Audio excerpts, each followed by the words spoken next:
Bonjour à tous et bienvenue à notre capsule sur le système verbal du passé. Cette capsule vous sera d'une grande utilité pour la rédaction de votre compte. En fait, elle va vous aider à choisir le bon temps dans votre texte. Il y a 4 principaux temps que nous utilisions dans un récit au passé. D'abord, il y a le passé simple, donc le temps qui est le plus souvent utilisé, avec l'imparfait. Il y a également le plus que parfait et le conditionnel. Nous allons les voir plus en détail. Tout d'abord, le passé simple. En fait, c'est le temps de base. C'est le temps qui sert à raconter la suite d'actions dans le récit. Et ces actions-là ont une durée déterminée, donc une durée qui est limitée également. Donc, ce sont les actions qui font avancer l'histoire. Si on regarde notre exemple, Georges but son café paisiblement, puis se mit en route vers la plantation de café. Donc, notre première action, c'est de boire. Une fois qu'il a terminé de boire son café, il se met en route vers la plantation de café. Donc, l'action 1, il boit. Ensuite, il se met en route. Ce sont 2 actions qui ont des durées assez limitées, donc il va pas marcher éternellement, puis il va pas boire le même café éternellement non plus. Ensuite, pour ce qui est de l'imparfait, nous pouvons l'utiliser pour la description. Donc, ça peut être une description de lieu, de personnage, de sentiment, peu importe. On a l'imparfait de l'habitude. Donc, ce sont des actions qu'une personne pose quotidiennement. Et enfin, on a l'imparfait de la simultanéité. Donc, c'est une action qui va se passer en même temps qu'une autre action qui, elle, sera au passé simple. L'exemple va nous aider à éclaircir le tout. Donc, la plantation se situait à quelques mètres du domicile de Georges. Donc, ici, se situait, on est dans la description, on donne la distance. Elle s'étendait sur plusieurs kilomètres carrés. Encore une fois, on est en train de décrire cette même plantation. Tous les matins, après avoir savouré son café, Georges s'y rendait afin de contempler ses caféiers. Donc, ici, on a un indice d'habitude, tous les matins. Donc, on peut comprendre que le verbe s'y rendait, en fait, rendait, est à l'imparfait de l'habitude. Et notre dernière phrase, il marchait en chantonnant l'air de la chanson Le Café lorsqu'il aperçut 3 hommes masqués sur son terrain. Donc, en vert, nous avons un verbe qui est utilisé à l'imparfait de la simultanéité. Si vous remarquez bien, c'est en même temps qu'il marche qu'il aperçoit 3 hommes masqués sur son terrain. Donc, il marche et là, il n'a pas arrêté de marcher, mais il aperçoit 3 hommes sur son terrain. Ensuite, on a le plus que parfait. En fait, le plus que parfait, je me donne souvent comme indice pour m'aider, plus passé que passé. Donc, ce sont des actions qui se sont passées avant celle de l'action principale, c'est avant l'action de la narration, donc le passé simple. Si on regarde notre exemple, Georges s'arrêta un instant et pensa à sa rencontre de la veille. Un homme rondelet l'avait apostrophé afin de tenter de le convaincre de vendre sa plantation. Donc, au moment où on lit Georges s'arrête, mais avant qu'il s'arrête, il s'était passé quelque chose avant.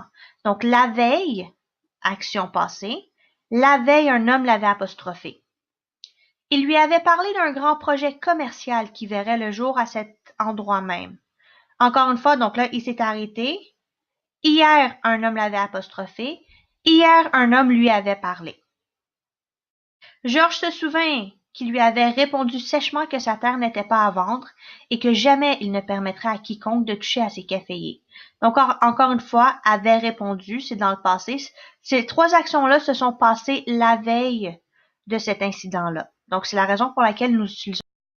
Le dernier temps que nous verrons aujourd'hui est le conditionnel. Donc, c'est le temps qui est utilisé pour exprimer un fait qui est incertain ou le futur du passé. Donc, ce sont les actions qui vont se passer après celles exprimées par le passé simple.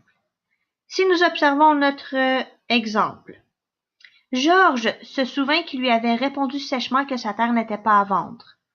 Il savait toutefois que l'homme ne se laisserait pas faire.